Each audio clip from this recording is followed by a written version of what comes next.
एकनाथ शिंदे के सम्मान पर शरद पवार से नाराज हुए उद्धव ठाकरे। महाविकास अघाड़ी में बड़ी तकरार। दिल्ली में शरद पवार के हाथों एकनाथ शिंदे को दिया गया था महादजी शिंदे राष्ट्रीय गौरव पुरस्कार।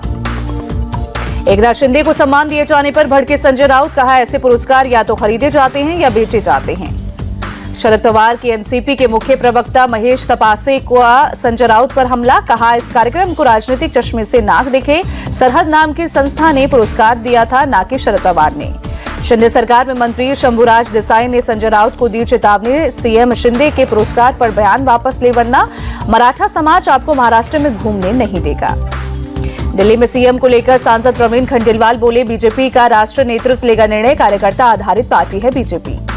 सीएम को लेकर बीजेपी के नवनिर्वाचित विधायक मनजिंदर सिंह सिरसा बोले, प्रधानमंत्री के लौटने के बाद राष्ट्रीय नेतृत्व बैठेगा और तय होगा कि मुख्यमंत्री कौन बनेगा।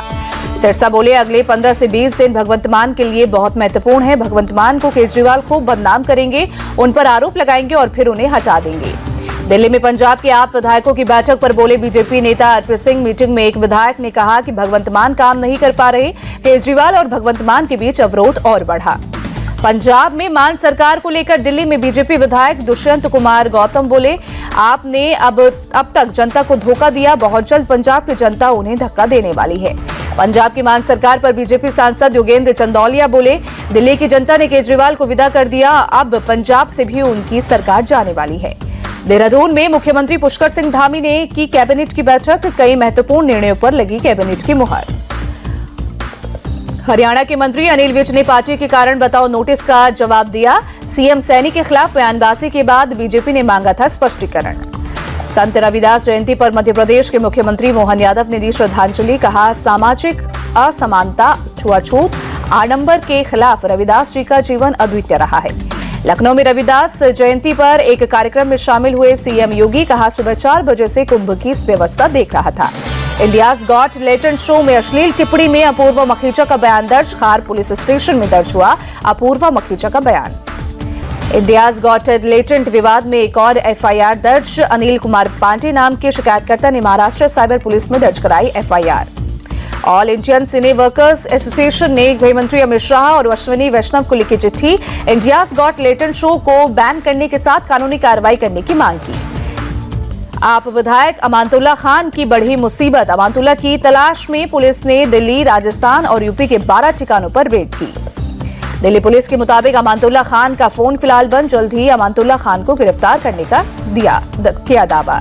दिल्ली पुलिस के मुताबिक आम आदमी पार्टी के कई नेता कर रहे हैं अमानतुल्लाह खान की मदद। अमानतुल्लाह के समर्थकों पर एक बदमाश को पुलिस की कस्टडी से छुड़वाने का आरोप।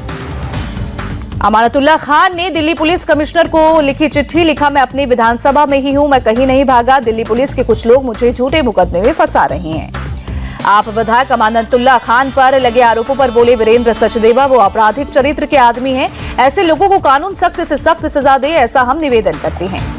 पीएम मोदी 14 फरवरी तक अमेरिका का करेंगे दौरा। राष्ट्रपति ट्रंप के साथ द्विपक्षीय बैठक के अलावा कई बिजनेस लीडर्स और भारतीय समुदाय से भी मिलेंगे।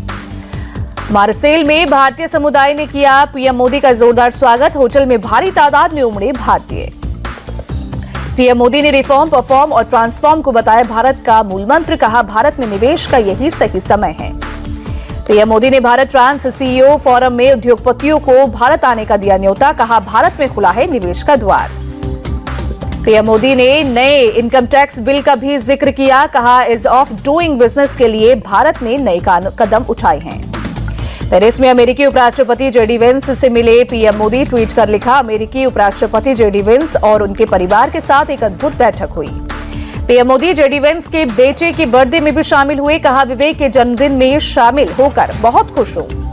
उपराष्ट्रपति जेडी वेंस ने पीएम मोदी के ट्वीट का जवाब दिया। लिखा, प्रधानमंत्री मोदी बहुत विनम्र है, उनके साथ हुई शानदार बातचीत के लिए उनका आभारी हूं।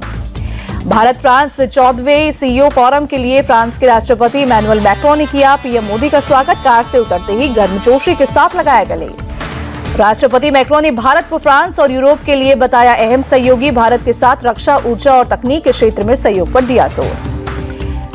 पेरिस में पीएम मोदी से मिले गूगल के सीईओ सुंदर पिचाई। ट्वीट कर लिखा, हमने एआई द्वारा भारत में लाए जाने वाले अविश्वसनीय अवसरों और डिजिटल परिवर्तन पर मिलकर काम करने पर चर्चा की। अमेरिका से निर्वासित किए गए भारतीयों पर बोले मल्लिकार्जुन खड़गे, अमेरिका गए पीएम मोदी, वहां इस बारे में बात करेंगे। अगर ट्रंप उनके दोस्त हैं तो वो हमारे लोगों को ऐसे क्यों निकाल रहे हैं। श्री राम जन्मभूमि मंदिर के मुख्य पुजारी आचार्य सत्येंद्र दास का पार्थिव शरीर अयोध्या में उनके आवास पर लाया गया। कल दोपहर 12 बजे दी जाएगी जल समाधि। आचार्य सत्येंद्र दास के निधन पर सीएम योगी ने जताया शोक, आध्यात्मिक जगत के लिए अपूर्णीय क्षति बताया। मुख्यमंत्री ब्रजेश पाठक ने भी आचार्य सत्येंद्र दास के निधन पर जताया शोक, कहा उनका संपूर्ण जीवन रामलला की सेवा में बीता। यूपी के उप मुख्यमंत्री केशव प्रसाद मौर्य ने आचार्य सत्येंद्र दास का निधन पर जताया दुख, कहा उनका निधन एक अपूर्णीय क्षति है। श्री राम जन्मभूमि तीर्थ क्षेत्र के महासचिव चंपत राय ने आचार्य सत्येंद्र दास के निधन पर जताया शोक, कहा 2 दिन पहले से उनकी तबीयत ज्यादा खराब हो गई थी और आज उनका निधन हो गया। आचार्य सत्येंद्र दास के निधन पर सपा सांसद अवधेश प्रसाद ने जताया दुख, सत्येंद्र जी बहुत अच्छे पुजारी थे, प्रभु श्री राम उन्हें अपने चरणों में स्थान दे। इंदौर के बाड़गंगा इलाके में एक फैक्ट्री में लगी आग पर काबू पाने में जुटी दमकल की गाड़ियां। दिल्ली में परिवहन विभाग के 6 अधिकारियों को सीबीआई ने किया गिरफ्तार, भ्रष्टाचार के आरोप में की गई गिरफ्तारी। दिल्ली से प्रयागराज जा रही ट्रैवलर बस आगे चल रहे डंपर में घुसी, हादसे में 4 लोगों की मौत, 13 लोग हुए घायल। मुंबई में जीबीएस सिंड्रोम वायरस से हुई पहली मौत, नायर अस्पताल में भर्ती 53 साल की मरीज की गई जान। नायर अस्पताल में एक नाबालिग लड़की मरीज भी एडमिट।